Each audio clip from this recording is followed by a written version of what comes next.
Durante siglos, hemos recitado las mismas palabras. Creo en un solo Dios, Padre Todopoderoso. Las hemos dicho con fe, con devoción, con certeza. Pero, ¿y si esas palabras ocultaran algo que nadie se atrevió a decir? ¿Y si, en el año 325, un grupo de hombres, santos, sí, pero también temerosos, tomaron una decisión que definiría para siempre lo que llamaríamos Dios? ¿Una decisión que no estaba completa? Hoy, recorreremos túneles olvidados, documentos que no aparecen en ningún catecismo. Frescos enterrados bajo siglos de polvo, y palabras susurradas por monjes que eligieron callar antes que corregir. Y al final de este viaje, tú decidirás. ¿Fue el Concilio de Nicea una revelación, o una frontera? ¿Cambió la Iglesia su imagen de Dios, o simplemente cerró los ojos ante lo que aún no podía nombrar? Suscríbete ahora si quieres que te revele lo que nunca se contó en los libros. Porque lo que estás a punto de ver, podría cambiarlo todo. Roma, año 2025. Un documento sin catalogar apareció en la Biblioteca Vaticana durante unas tareas rutinarias de restauración de códices. No estaba numerado. No llevaba firma. No figuraba en los registros del archivo secreto ni en el inventario digitalizado que los investigadores usan desde hace décadas. Su aspecto, sin embargo, no dejaba lugar a dudas, era auténtico. El pergamino, encuadernado en piel de oveja, con inscripciones en latín y notas marginales en griego antiguo, parecía ser una transcripción de una intervención pronunciada durante el Concilio de Nicea en el año 325. Pero no coincidía con ninguna de las actas oficiales conservadas. Lo más desconcertante era su título, escrito en rojo desvaído, Deus mutatus est, Dios ha sido cambiado. No tardó en generarse un silencio incómodo en la sala de restauración. Uno de los bibliotecarios, experto en paleografía, llevó el documento al responsable de la sección restringida. Al leerlo, este último pidió que se sellara bajo custodia inmediata. Pero era demasiado tarde. Uno de los ayudantes había hecho una fotografía del primer párrafo y la había enviado, de forma inocente, a un amigo suyo, historiador en la Universidad de Navarra. Lo que decía ese párrafo no solo resultaba perturbador. Contradecía la historia oficial de la Iglesia. Y acordamos, no sin temor y gran disputa, que el Dios que ha sido adorado no puede seguir siendo nombrado como antes, pues su nombre es divisorio, y su figura, incierta. Lo haremos uno. Lo haremos verbo. Lo haremos para siempre. Estas palabras, si fueran verdaderas, cambiarían la manera en que entendemos el Concilio de Nicea. Y no solo eso, cambiarían la imagen que tenemos de Dios. La historia que todos aprendimos cuenta que fue el emperador Constantino quien convocó el concilio para unificar la fe cristiana, dividir herejías y crear una base sólida para una religión que estaba creciendo peligrosamente rápido. Pero lo que no se dice, lo que rara vez se enseña, es que el Concilio de Nicea no fue un evento pacífico. Fue un campo de batalla espiritual, político y humano. Durante décadas, cientos de versiones de Cristo circulaban entre los cristianos. Algunos lo consideraban un hombre divinizado. Otros, un espíritu puro que solo parecía humano. Había quien lo veía como un sabio entre sabios, y quien lo adoraba como al mismo Dios desde el primer instante. Pero había un grupo más discreto, más marginal, que hablaba de algo diferente, de un Dios previo, anterior al Padre que Jesús llamaba Abba. A ese Dios lo llamaban el Innombrable. Decían que el Cristo que vino al mundo no fue enviado por el Dios creador, sino por un Dios aún más antiguo, más puro, que había sido olvidado tras el diluvio. Esa corriente, según los textos descubiertos en Nag Hammadi en 1945, existía. Estaba presente en ciertos círculos esenios, en las comunidades gnósticas y en un grupo en particular, los discípulos del llamado Evangelio del Relámpago, un texto perdido que hablaba de la luz antes de la luz. Y aquí es donde comienza el misterio. En la primavera del 325, cuando los obispos comenzaron a llegar a Nicea, trajeron consigo no solo sus doctrinas, sino también sus miedos. El imperio pendía de un hilo. La diversidad de ideas era tan rica como peligrosa. Y Constantino no lo ignoraba, sabía que, si no se establecía una definición unívoca de Dios, no habría unidad posible. Según el documento hallado, hubo una serie de reuniones a puerta cerrada antes de las sesiones públicas del concilio. Solo asistieron 7 obispos, todos de distintas regiones, y un misterioso consejero no identificado en los textos. Aquel hombre, descrito solo como vir sine nomine, el hombre sin nombre, habría dicho una frase que se repite 3 veces en el documento. El Dios múltiple no sostiene un imperio. Hay que hacerlo uno. ¿Quién era este hombre? Porque su presencia no consta en ningún acta oficial. Y más importante aún, ¿qué significa hacer uno a Dios? A medida que el documento fue analizado por lingüistas y teólogos vaticanos, comenzaron a surgir coincidencias con fragmentos oscuros de cartas de San Atanasio, el gran defensor del homoousios, la idea de que Cristo es de la misma sustancia que el Padre. En una de esas cartas, jamás publicada en su totalidad, se lee: algunos lloraron al firmar. No porque dudaran del verbo, sino porque sabían que sellaban un misterio que no debía tocarse. ¿Estaban hablando de un cambio deliberado en la imagen de Dios? ¿De una redefinición que, aunque teológicamente impecable, escondía una fractura más profunda? Algunos historiadores sostienen que lo que ocurrió en Nicea no fue una herejía, sino una elección política dentro de la ortodoxia.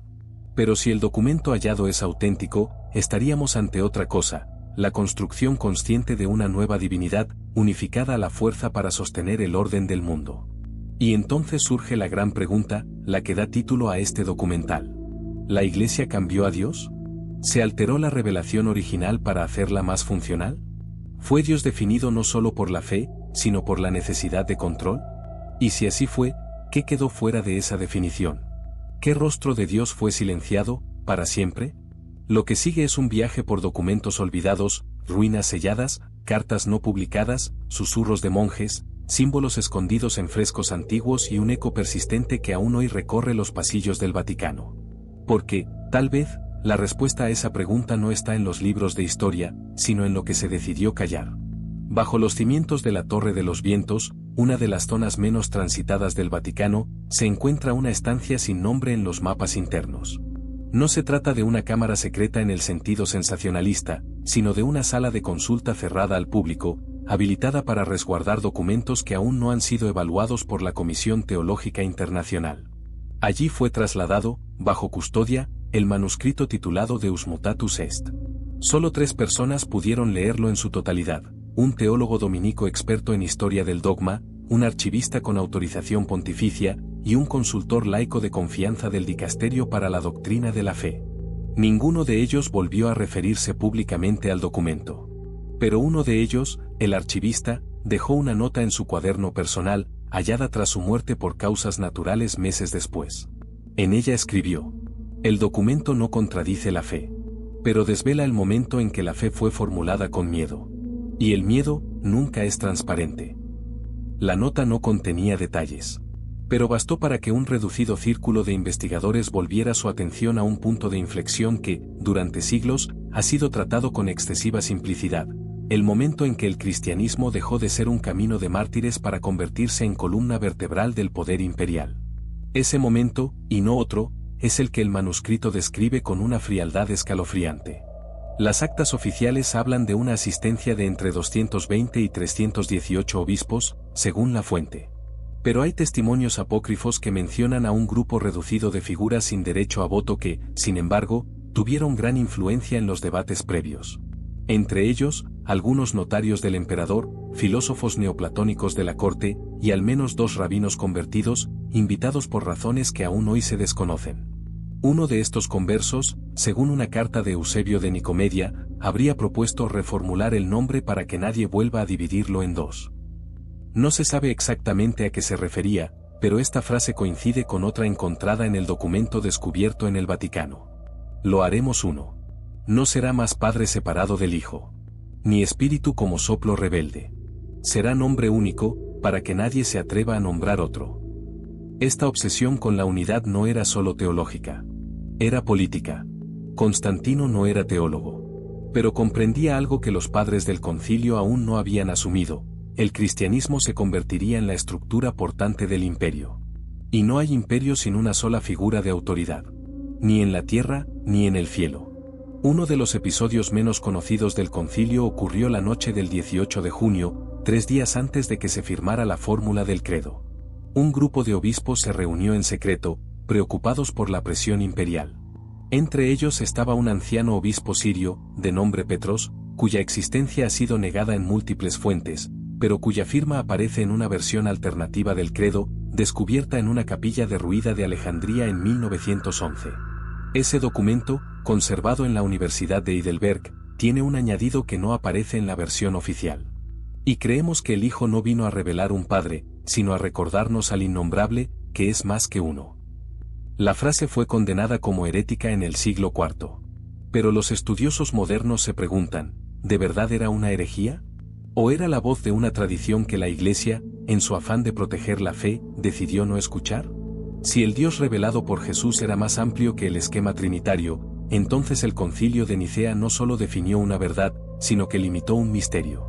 Mientras los padres conciliares discutían si el Hijo era de la misma sustancia que el Padre o solo similar, muchas voces fueron silenciadas antes de hablar. No por censura, aún no había un índex, sino por miedo. Miedo a dividir. Miedo a dispersar.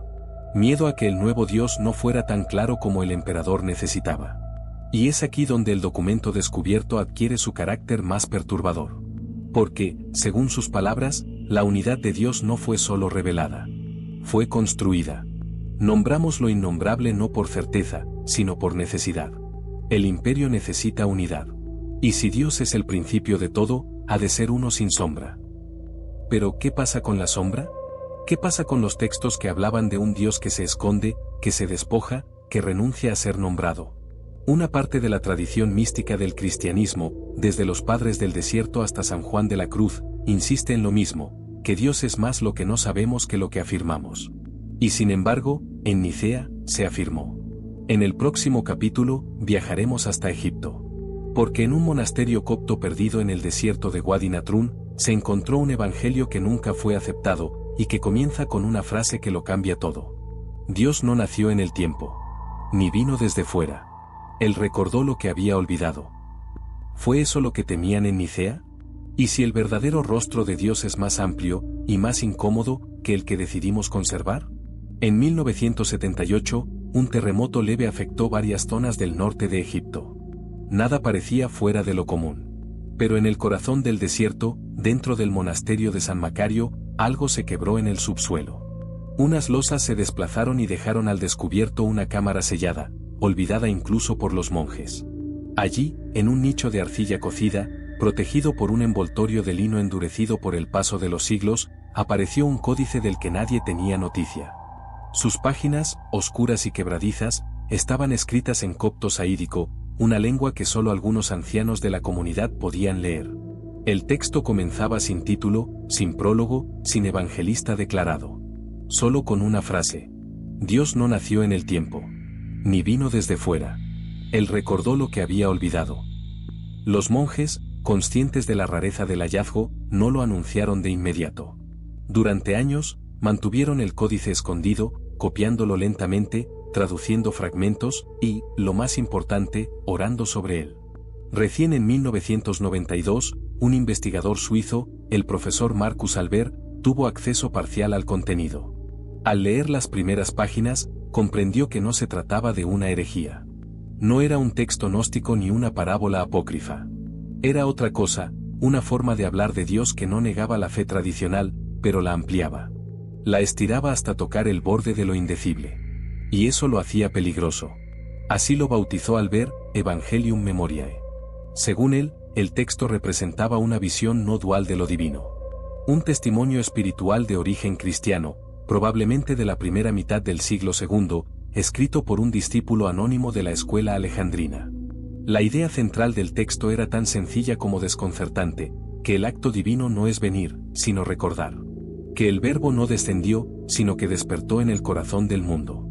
Y que la encarnación de Dios en Jesús no fue un hecho externo, sino el eco visible de una memoria eterna que todos llevamos dentro. En una de las secciones más poéticas del Evangelio, se lee: no vino para mostrarnos al Padre. Vino para que recordáramos al que habita donde el nombre no llega.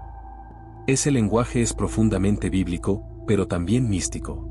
La referencia a un Dios sin nombre coincide con la tradición del Éxodo, yo soy el que soy.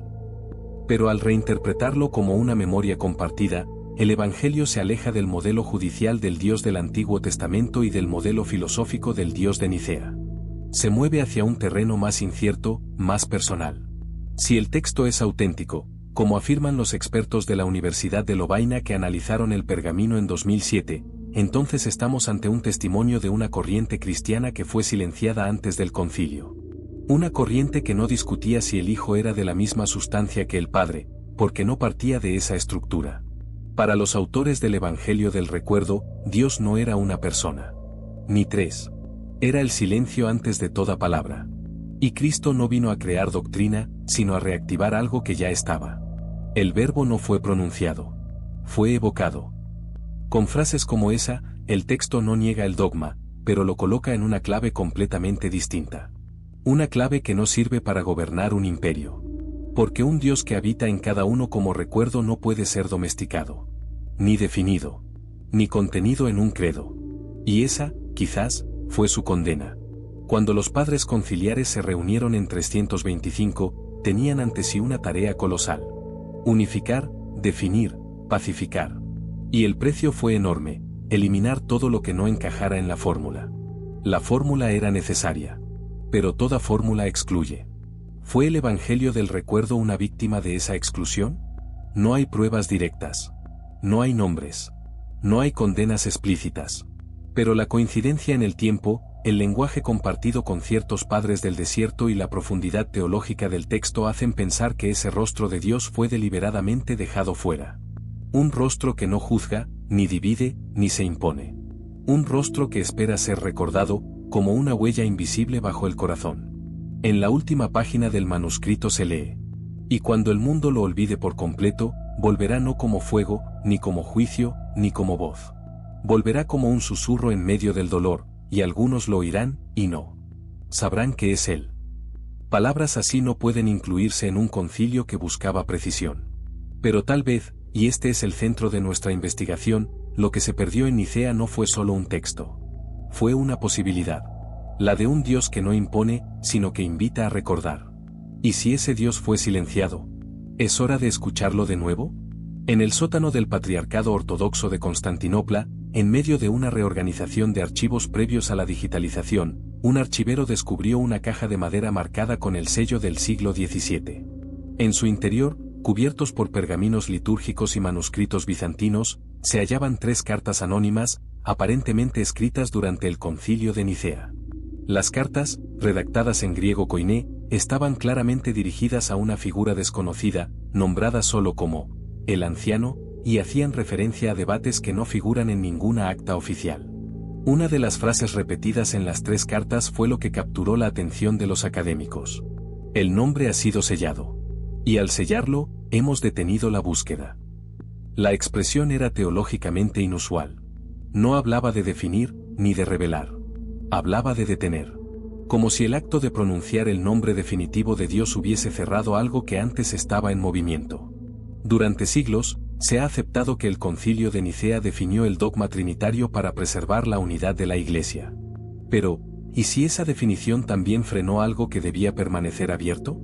Entre las cartas encontradas había menciones a un grupo de obispos que no estaban de acuerdo con el ritmo del concilio. Uno de ellos, nombrado como Teonas de Licópolis, aparece citado como autor de esta advertencia. Temo que al unir el nombre, dividamos el misterio. Porque el misterio no se une. Se contempla. Esta frase resuena profundamente con la tradición apofática del cristianismo oriental, aquella que enseña que Dios es más lo que no podemos decir que lo que podemos definir. Un pensamiento cultivado por padres como Gregorio de Nisa y Dionisio el Areopagita. Lo inquietante es que esa corriente fue progresivamente marginalizada. No por herejía, sino por inutilidad política. Un Dios que no se deja nombrar, que no puede ser explicado, no sirve para construir un catecismo, ni un imperio. Y entonces la pregunta se impone: ¿se impuso una visión teológica no solo por fidelidad a Cristo, sino por necesidad de orden?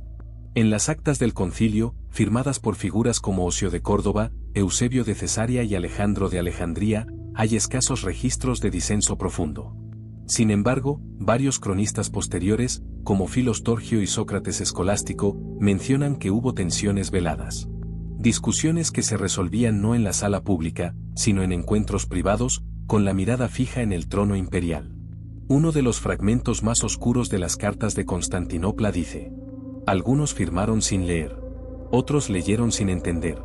Pero todos sabían que aquello no era el fin de una búsqueda, sino su aplazamiento. Y ese es, quizá, el misterio más profundo de Nicea. Que más allá de la ortodoxia proclamada, hubo una conciencia callada de que algo se estaba cerrando. Ser católico no implica rechazar el concilio. Al contrario, es parte del fundamento de nuestra fe. Pero también implica reconocer que la historia de la salvación es progresiva. Que la verdad no se agota en un solo momento. Si en Nicea se proclamó que Jesús es consustancial al Padre, homoousios, ¿no es legítimo preguntarse si esa proclamación capturó toda la verdad o solo una parte? ¿Y si hay un rostro de Dios que no entra en fórmulas? ¿Un rostro que no puede ser contenido en las categorías del siglo IV? En una de las cartas aparece una frase final, casi desgarradora. No temo al error. Temo al cierre. Porque un error puede corregirse. Pero un cierre solo puede romperse. El concilio no fue un engaño. Pero quizá fue una clausura prematura. En el próximo capítulo, viajaremos a Capadocia. Porque en una cueva sepultada por el tiempo, se encontró una oración que, según los monjes locales, fue pronunciada antes de que la Iglesia dijera su primer credo. Una oración dirigida no al Padre, ni al Hijo, sino a aquel que no puede ser dicho.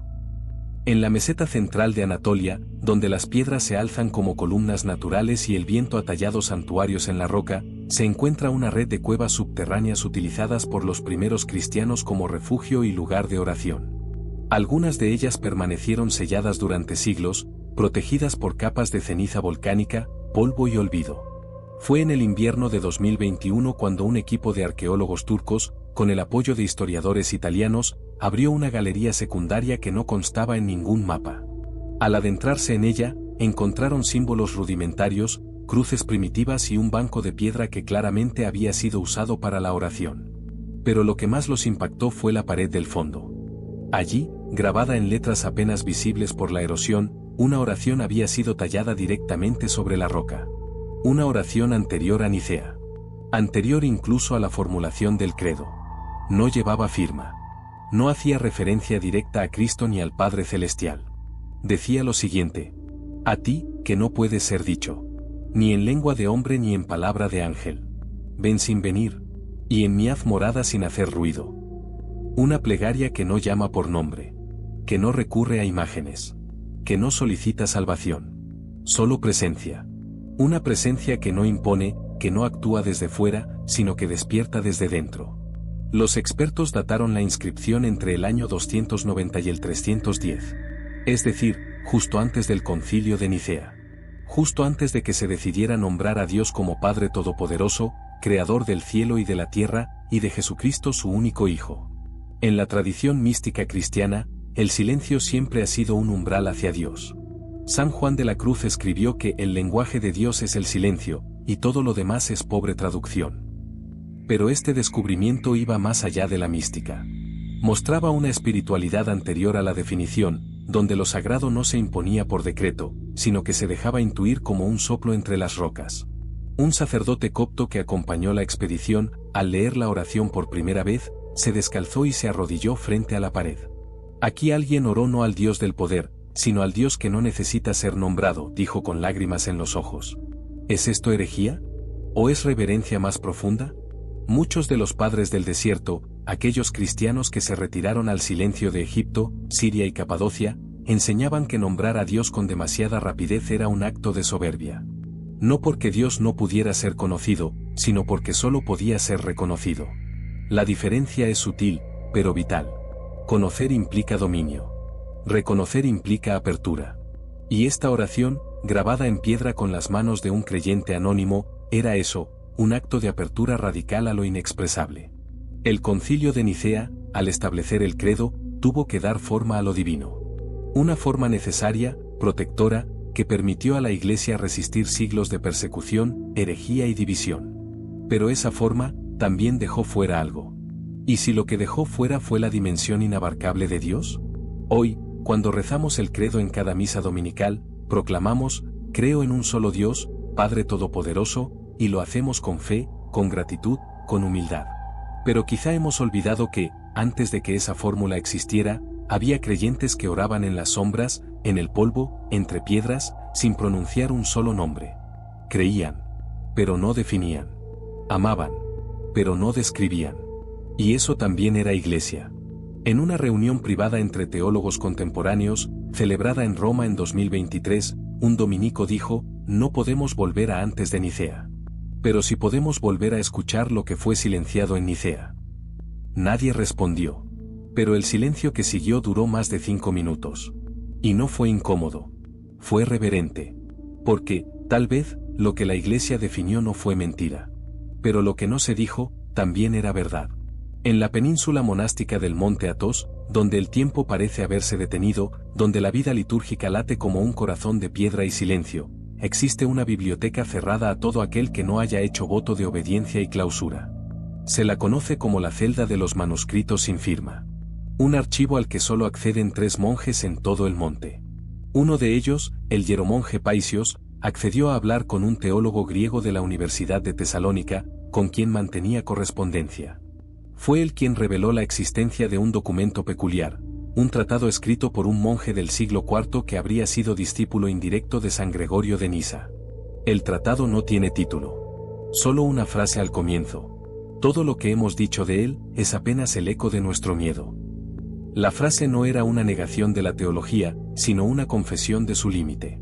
El documento desarrolla, en una prosa densa y poética, una tesis que hoy parece escandalosa, pero que, en el corazón del Monte Athos, se medita en secreto desde hace siglos, que el Concilio de Nicea no inventó a Dios, pero limitó su misterio para protegerlo. Según el manuscrito, los padres conciliares no actuaron con arrogancia, sino con temor. No con poder, sino con la carga de una responsabilidad sobrehumana, definir a Dios para millones de almas. Y en ese peso, renunciaron a lo inefable. Nos pidieron definir al que no se puede encerrar. Y lo hicimos. No por vanidad. Por miedo a que no nos creyeran. El manuscrito habla también de los textos que no entraron en el canon. Evangelios que no negaban a Cristo, pero lo presentaban de forma más simbólica. Himnos que no lo proclamaban como Señor, sino como espejo del silencio eterno. Oraciones que no pedían, sino que se ofrecían a no comprender. Y en un pasaje estremecedor, se lee: decidimos el nombre. No por revelación, sino para evitar la dispersión. Nos parecía mejor un Dios estrecho, que 1000 verdades sueltas. La Iglesia necesitaba una base sólida. Y Nicea la proporcionó. El credo ha sido, durante más de 1700 años, una roca en medio de las tormentas doctrinales. ¿Pero qué precio se pagó por esa roca? ¿Fue el misterio reducido a fórmula?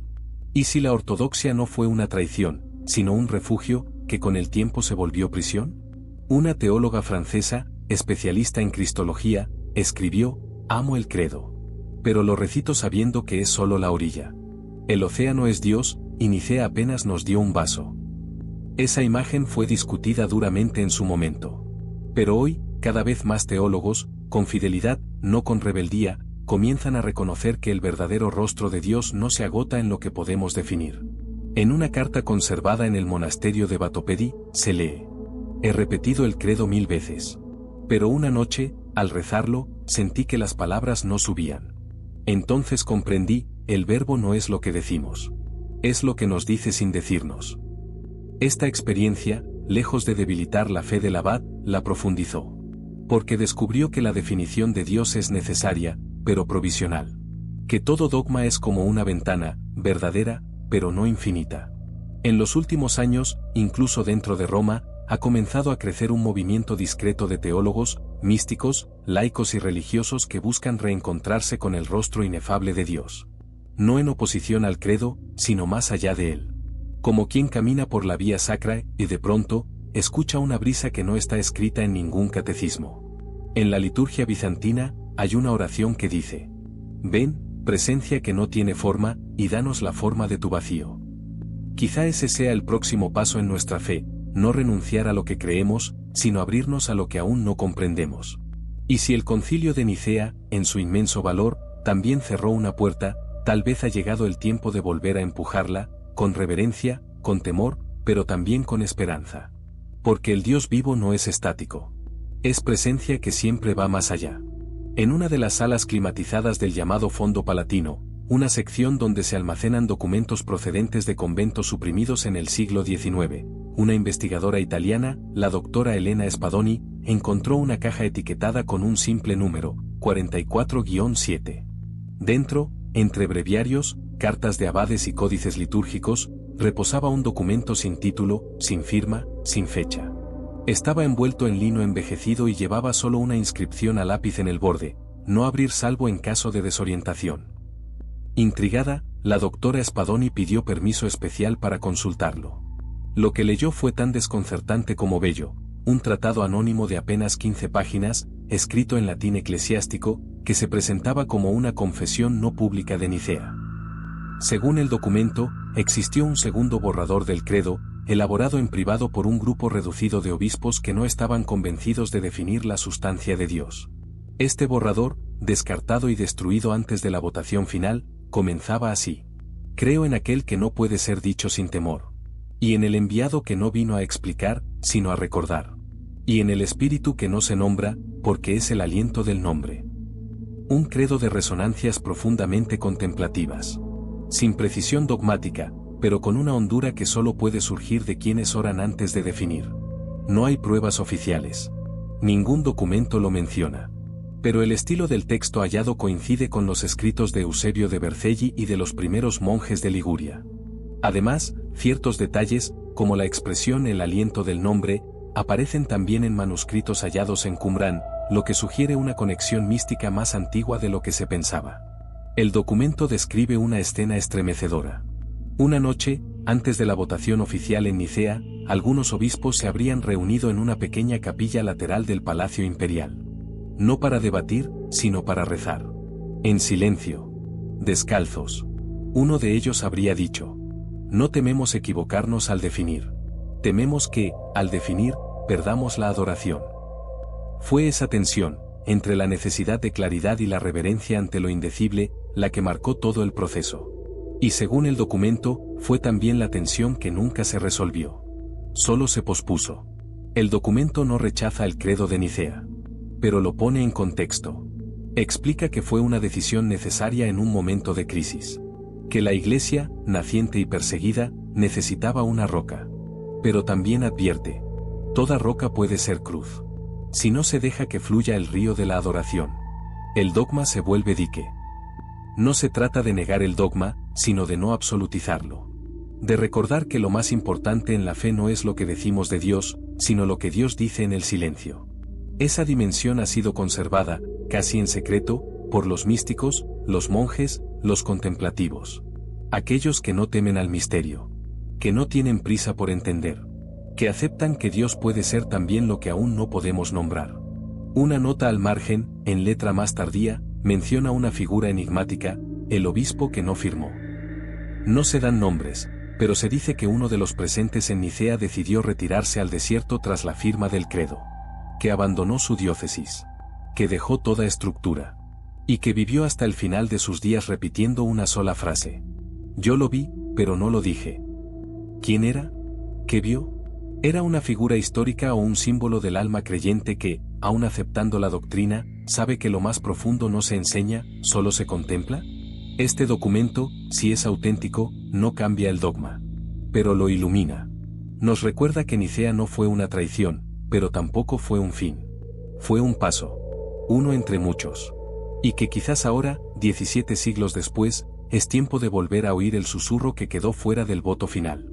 Muchos peregrinos que visitan esta iglesia del siglo XII no imaginan que bajo su suelo se encuentra una basílica aún más antigua, y debajo de ella, un templo romano pagano dedicado a Mitra.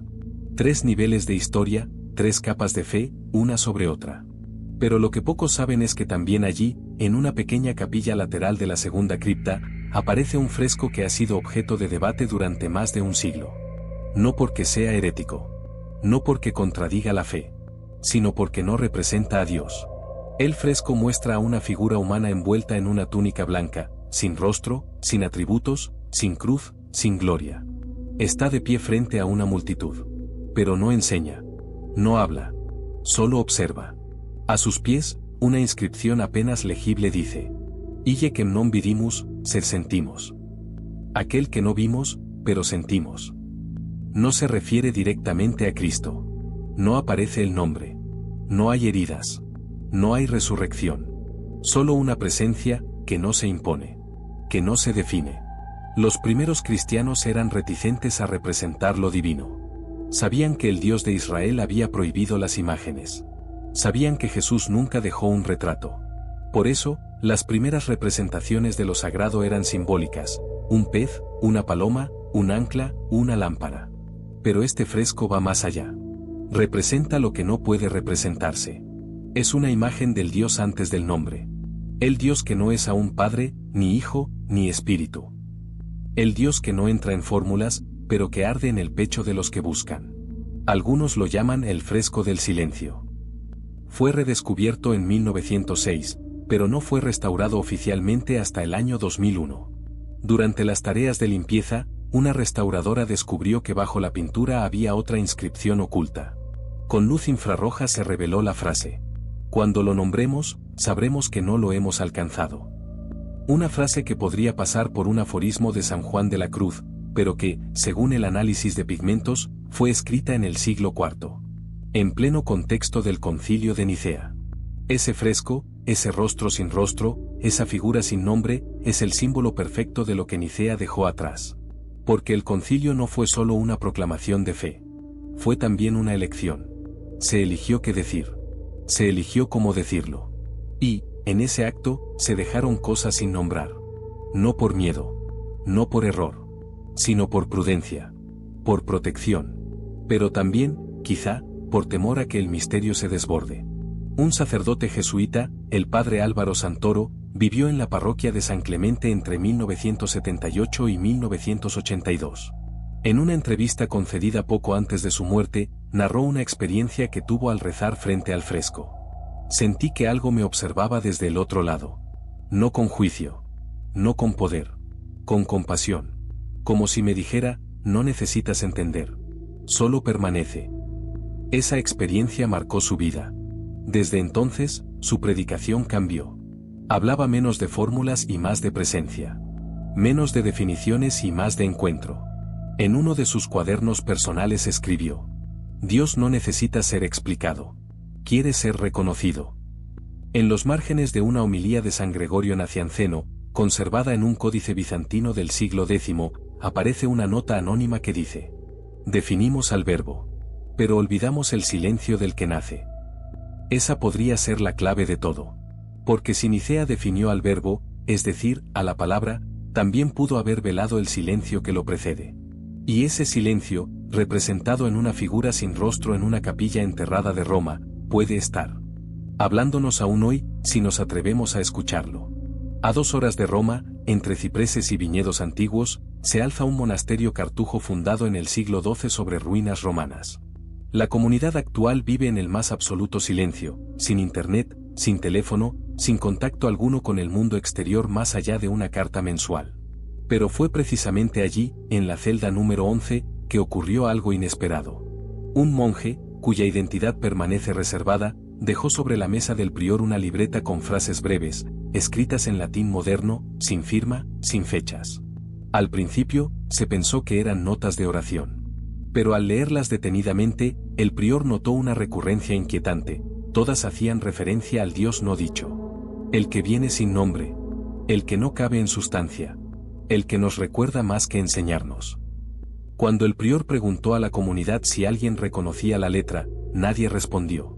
Pero uno de los monjes mayores, ya casi ciego, pidió sostener la libreta entre las manos. Tras un largo silencio, dijo: esto no lo escribió uno de nosotros. Esto fue dictado. La libreta fue enviada a un teólogo jesuita en Roma, quien confirmó que las frases recordaban, casi palabra por palabra, ciertos pasajes de manuscritos atribuidos a padres del desierto sirios del siglo IV, algunos de los cuales desaparecieron misteriosamente durante las persecuciones del imperio. Uno de los pasajes decía: cuando el nombre fue dicho en Nicea, una puerta se cerró. Pero la brisa aún entraba por las grietas. El teólogo, al comparar los textos, afirmó: la coincidencia no puede ser fruto del azar. Esto no es una imitación. Es una resonancia.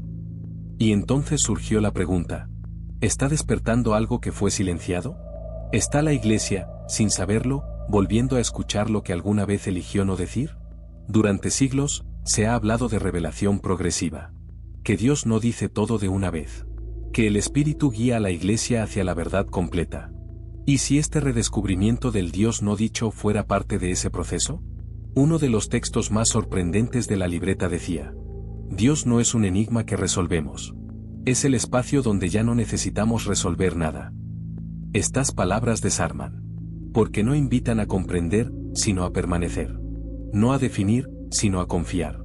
No a controlar, sino a ser transformados por una presencia que nos excede. El concilio dio a la Iglesia una base firme.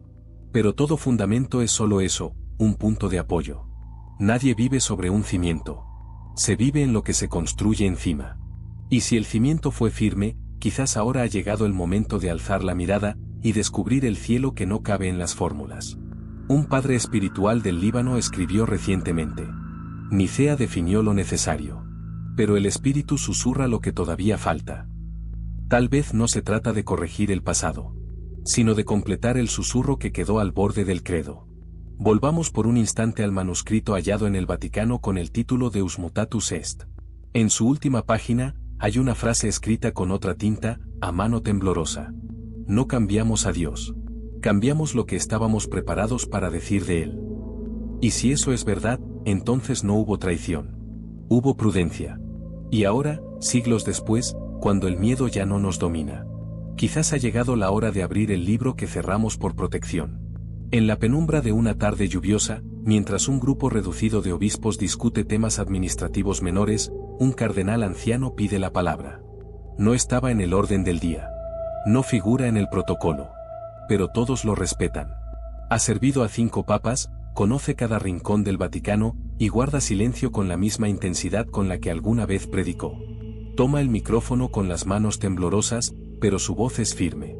Hermanos, ¿estamos seguros de que aún dejamos espacio para el misterio? Nadie responde. Solo se escucha el golpeteo suave de la lluvia en las ventanas. Y entonces él continúa. He repetido el credo cada día de mi vida. Pero hoy, siento que hay una parte de Dios que quedó fuera. No por error, sino porque aún no estábamos listos para pronunciarla. La sala queda en silencio. No se trata de un desafío. No es una herejía. Es un susurro. Uno que, quizás, ha estado presente en el corazón de la Iglesia desde el principio. El símbolo de Nicea Constantinopla es una joya teológica. Ha sostenido la fe de generaciones. Pero como todo lenguaje humano, tiene límites. Y lo que muchos teólogos contemporáneos empiezan a intuir es que, tras ese límite, no hay error, sino silencio. Creo en un solo Dios. Y justo después de esas palabras, comienza la aventura del misterio. No para negar lo dicho, sino para descubrir lo que aún no ha sido dicho. ¿La Iglesia cambió a Dios? No. Dios es inmutable. Pero la Iglesia sí ha cambiado lo que dice de Él. Porque la fe, aunque fundada en una revelación eterna, es vivida por criaturas en el tiempo. Y cada generación debe volver a escuchar, a interpretar, a acoger, y también a callar. Quizá Nicea no fue un acto de censura, sino de protección. Quizá fue el escudo que nos permitió madurar. Y ahora, con el alma más templada, nos atrevemos a volver a esa frontera. No para borrar lo que se dijo, sino para abrirnos a lo que aún no se ha dicho. En ciertos monasterios, hay quien vuelve a orar la antigua oración sin nombre. A ti, que no puede ser dicho, haz morada sin hacer ruido. En ciertos seminarios, se enseña a los jóvenes sacerdotes que el dogma no es el fin de la teología, sino su punto de partida. Que Dios, aunque uno, trino, encarnado y resucitado, sigue siendo mayor. Y en algunos corazones, no muchos, pero los suficientes, ha comenzado a crecer una intuición callada. Que el verdadero rostro de Dios no ha sido cambiado. Solo ha sido esperado. Esperado en el silencio. En la oración. En el anhelo. En las preguntas que aún no sabemos hacer. En la última página del manuscrito Deus Mutatus Est, alguien, quizás siglos después, escribió a mano una nota en latín vulgar. No cambiamos a Dios. Solo intentamos nombrarlo antes de tiempo. Y si eso es verdad, entonces el concilio de Nicea fue un comienzo. No una cárcel, sino una promesa. Una promesa que aún late en el corazón de la Iglesia. Una promesa que, como el Espíritu, sopla donde quiere.